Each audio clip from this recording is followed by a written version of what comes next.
state, distinguished ladies and gentlemen. Some dreams do manifest, others fizzle out. You know, in 1957 we gained independence, and in addition to the Black Star Square, which is to our right, we have this monument, which is called the Independence Arch. Now, if you're a student of history, you know what arcs represent. In the past, Alexander the Great, Otto von Bismarck, Napoleon, all of them, when they went to war and they were victorious, an arch was built to commemorate the victory that they had gained. And so when Kwame Nkrumah gained us our independence in 1957, this arch is the monument to actually memorialize our independence. And that's why when you see on top there, you see AD 1957.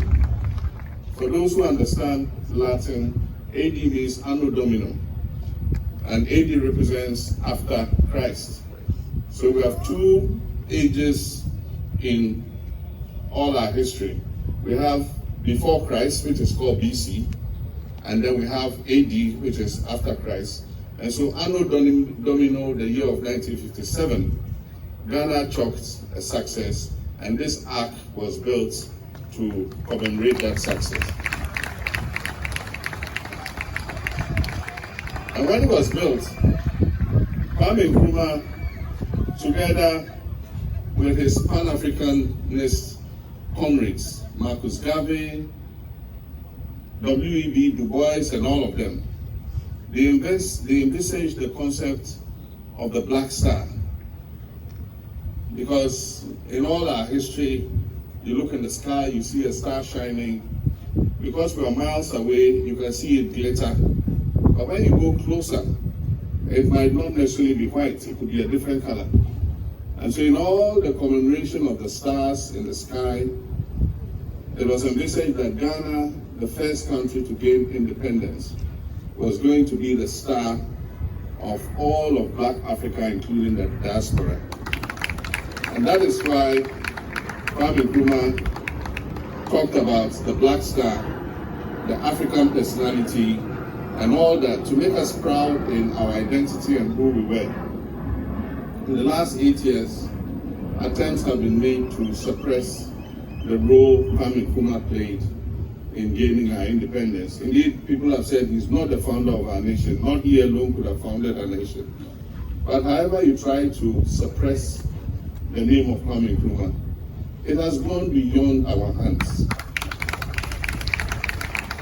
Kwame Nkrumah is a worldwide icon, recognized by the whole world.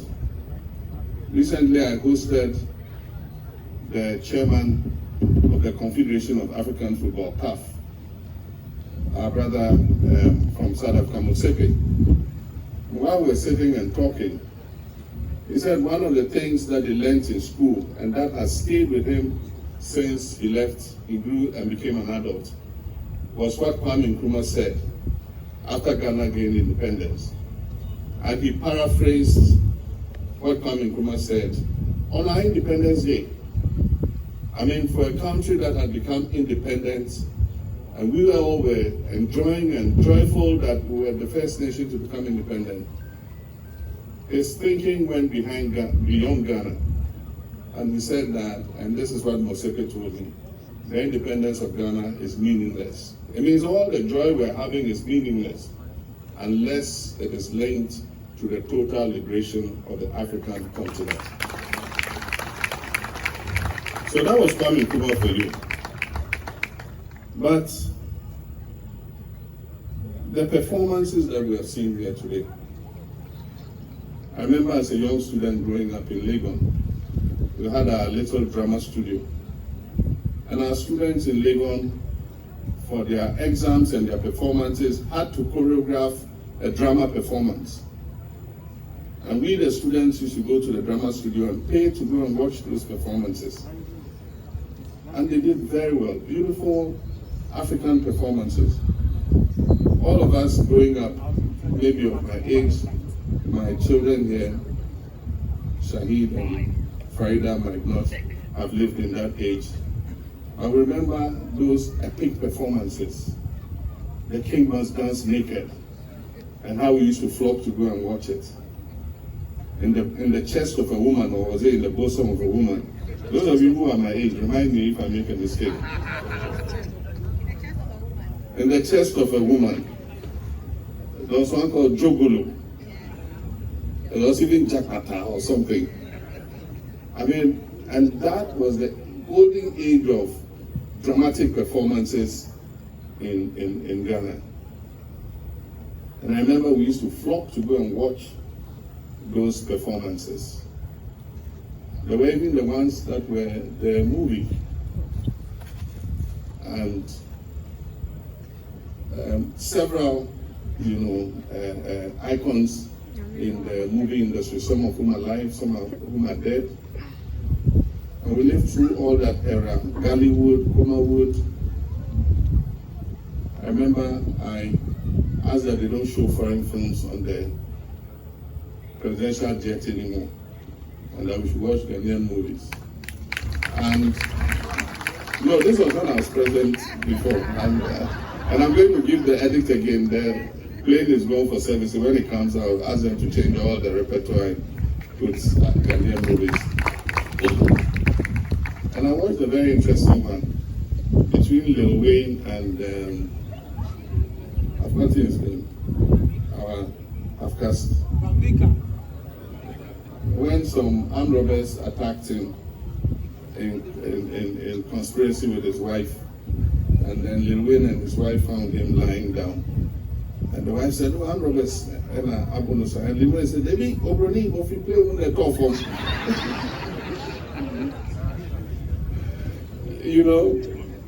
and then they took him home, nursed him, and Lil Wayne was pounding fufu and said, anywhere he puts the yam, he should pound it.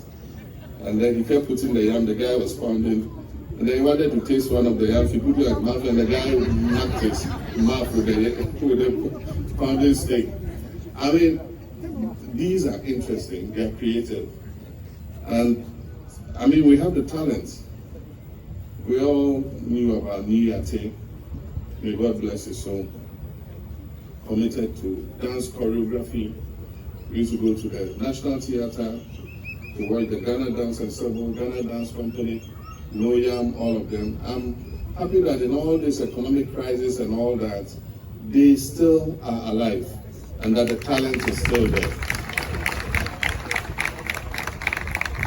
And here, even though Niyate is gone, his son has taken over and is doing fantastic creative work.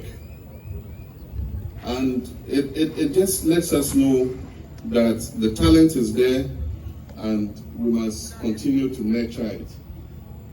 I mean, we watched the palm wine music, and I asked if the king of palm wine music was still alive, our Ejakonimo, and I hear he's alive. This is a man we must honor before he passes.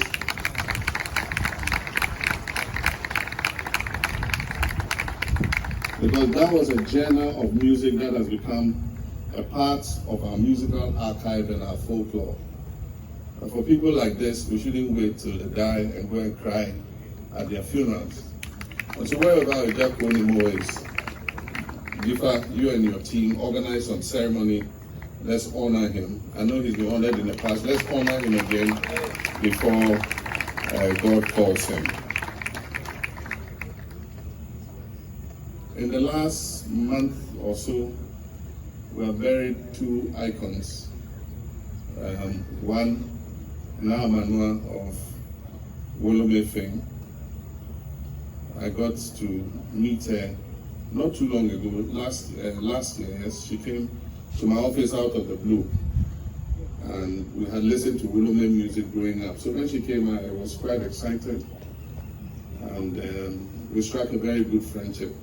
Unfortunately, after I got to know her, it didn't take long. She fell sick. The family came to me. We did everything. We paid the medical bills, but if money could pay for her life, she would be alive. When God decides, He takes. what he has given us. The other who passed recently, and because I was too busy with the affairs of state, I didn't get the opportunity to at least go and pay my respects to him, was the last of the Osibisa Tediose. Growing up, these were people who made us proud, and they carried African music and Ghanaian music to the rest of the world. And I pray that God grants him peaceful rest. But there are many people like that who have had the talent, they have performed, we've enjoyed their music in many sectors, in sports, in all the creatives, in film, in music. And today, we ask ourselves, how are their lives? Many of them are living as paupers. Even in old age, money to be able to afford the medicines, to be able to look after themselves, pay for their hospital bills, has become a problem. I've done my best from when I was president before, and even in a position and as president again, to adapt several of them and provide them with sustenance every quarter in order that they are able to live a meaningful life. But that is what I can do as an individual. I believe that as an institution, like we tried to do in the past, we should set up an aging artist fund and be able to provide something for these people who have made us happy in the past, who we knew were talented and creative and are falling on hard times. And so that will be American. I'm from Alabama, that's what the guy said. But subsequently, in 1960s, the blacks in America also got the vote. And so Ghana's independence is a very pivotal event. And that's why we're drawing our inspiration for our tourism experience. We have a lot to market, we have talent, we have creative. And so we'll open the creative space.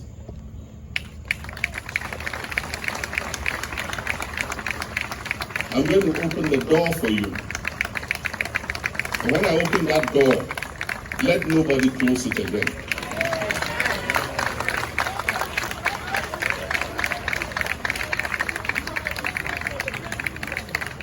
And we're going to do this together, all of us. And so whatever ideas you have, we are open to it. And let this be the start of the Black Star experience. And we'll hand this over from government to government to government. It doesn't matter whether it's NDC or MPP or PNC or CPP. We are all the Black Star. We're Ghanaians, and we're proud of our heritage and our culture. Now let me inflict this speech on you. Mercifully, it's not too long. I think it's just some 5 pages or so. And so I've said what was in my heart. Now, let me tell you officially what they're asking me to tell you. This evening as okay, the flag is here.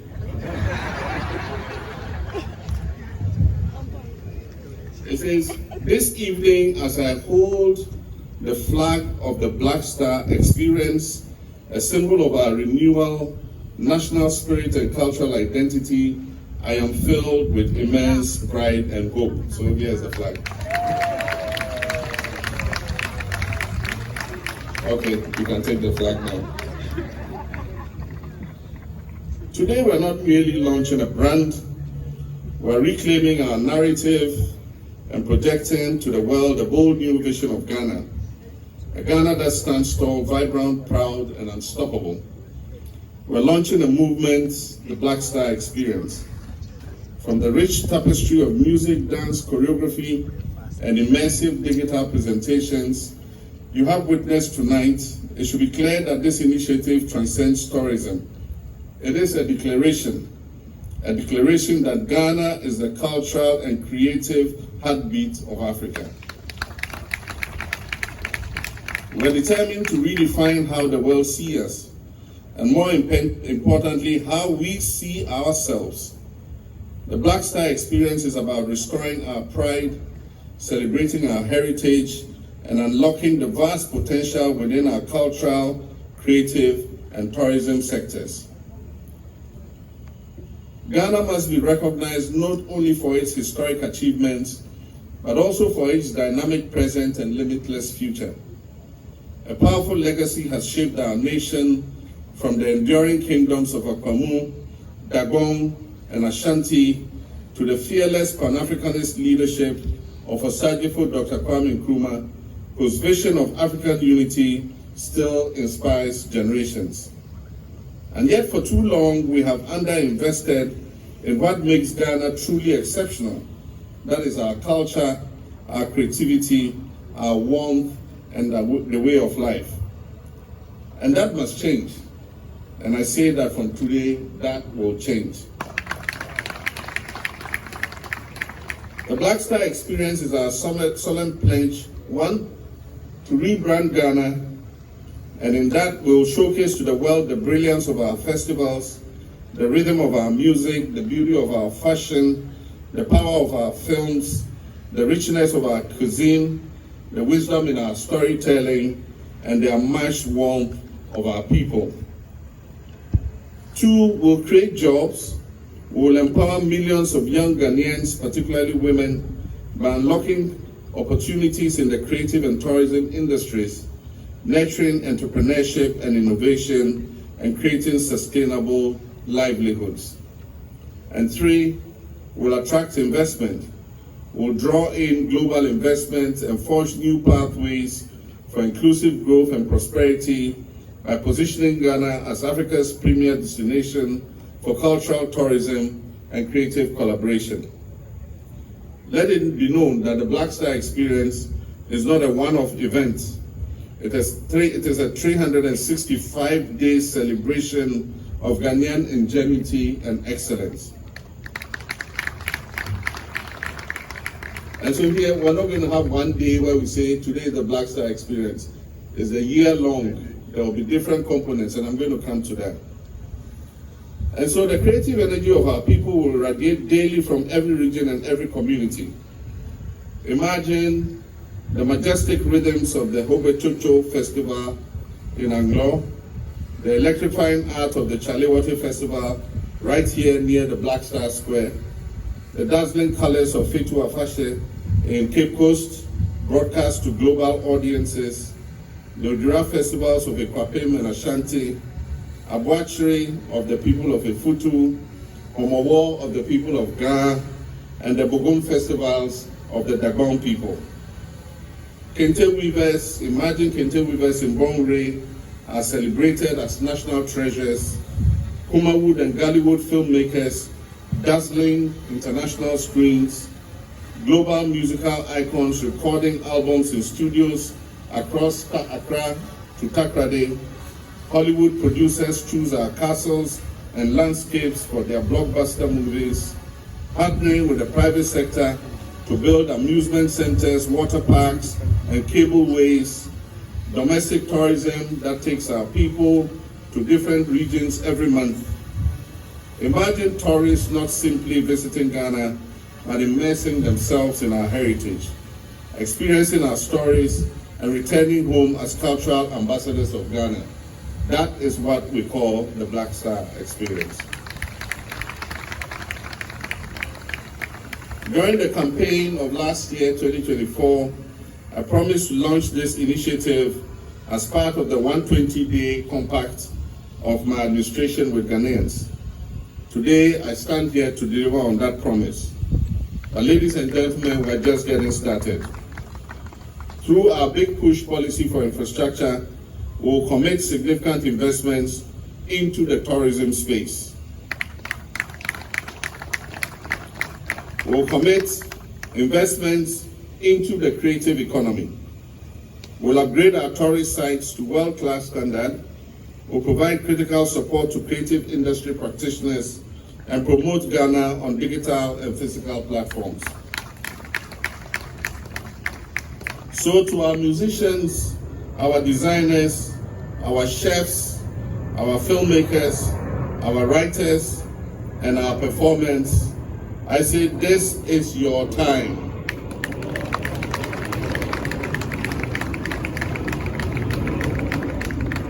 Let your talents flourish and let your creativity soar.